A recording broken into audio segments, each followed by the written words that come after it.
ఒకరి ఆత్మీయ జీవితం ఎదగడానికి ఒక సిస్టమాటిక్ వేలో వారు ముందు పోవాల్సిన అవసరం ఉంది. నంబర్ 1, ఒక స్పిరిచువల్ బర్త్ కలగాలి. కొందరు తల్లిదండ్రులు క్రైస్తవులు గనక మందిరానికి వస్తారు, తల్లిదండ్రులు ఆరాధిస్తున్నారు గనక వాళ్ళు కూడా వచ్చి చప్పట్లు కొడతారు, పాటలు పాడతారు. వారికి స్పిరిచువల్ బర్త్ అనేది కలగలేదు, కానీ ఫిజికల్ బర్త్ కలిగింది. వారికి చర్చ్కు వెళ్తారు. They don't have any difference between the neighbors because they didn't learn anything. They didn't have the experience of the spiritual birth. ఏనాడు మనం యేసుక్రీస్తుని సొంత రక్షకునిగా మన హృదయంలోనికి ఆహ్వానిస్తామో ఆ రోజు మన స్పిరిచువల్ బర్త్ జరుగుతుంది. మనం యోహాను సువార్త 1వ అధ్యాయం 12వ వచనం చదువుదామండి. తను ఎందరూ అంగీకరించురో అనగా తన నామమందు విశ్వాసం ఉంచిరో వారికి అందరికీ దేవుని పిల్లలగుటకు దేవుడు అధికారము అనుగ్రహించును. దేవుని అంగీకరించుచున్న రోజు, ఆయన నామమును హృదయంలో ప్రతిష్ఠించిన రోజు, యేసుక్రీస్తునందు విశ్వాసం ఉంచిన రోజు వారు రక్షింపబడ్డారు. ఎఫెసీ పత్రిక 2వ అధ్యాయం 8వ వచనంలో మనం ఇలా చదువుచున్నాం, కృపచేతనే మీరు విశ్వాసము ద్వారా రక్షింపబడి ఉన్నారు. 2వ అధ్యాయం 8వ వచనంలో మనం చదువుచున్నాం, మీరు విశ్వాసము ద్వారా కృపచేతనే రక్షింపబడి ఉన్నారు. ఇది మీ వలన కలిగినది కాదు, దేవుని వరమే. అది క్రియల వలన కలిగినది కాదు గనక ఎవడనూ అతిశయపడ వీలు లేదు. దేవుడు మనకు ఉచితంగా అనుగ్రహించినది రక్షణ భాగ్యం. అది క్రియల వలన మనం సంపాదించుకున్నది కాదు, దేవుడు మనకు ఉచితంగా అనుగ్రహించినటువంటిది.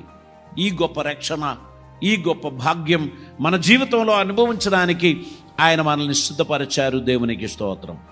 ప్రియులారా, మనం రక్షణ పొందడానికి పరిశుద్ధాత్ముడు మనకు సహాయం చేస్తున్నాడు. పరిశుద్ధాత్ముడు మనకు తోడుగా ఉంటున్నాడు. పరిశుద్ధాత్ముడు మన జీవితంలో తన అద్భుతమైన కృపలను అనుగ్రహిస్తున్నాడు.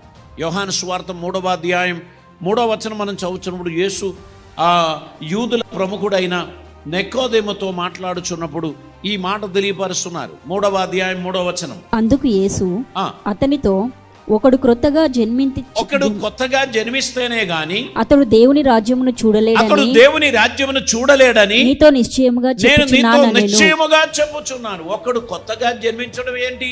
నికోదేముకు అర్థం కాలేదు.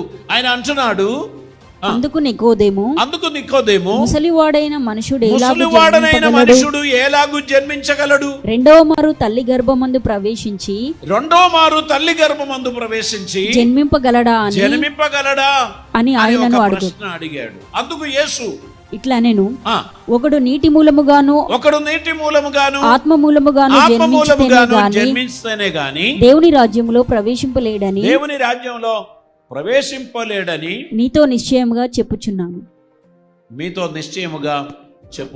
దేవునికి స్తోత్రం.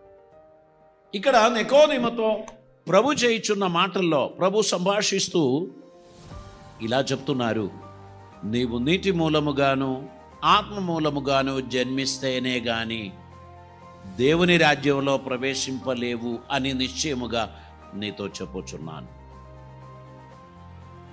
శరీర మూలముగా జన్మించినది శరీరము, ఆత్మ మూలముగా జన్మించినది ఆత్మ అయి ఉన్నది.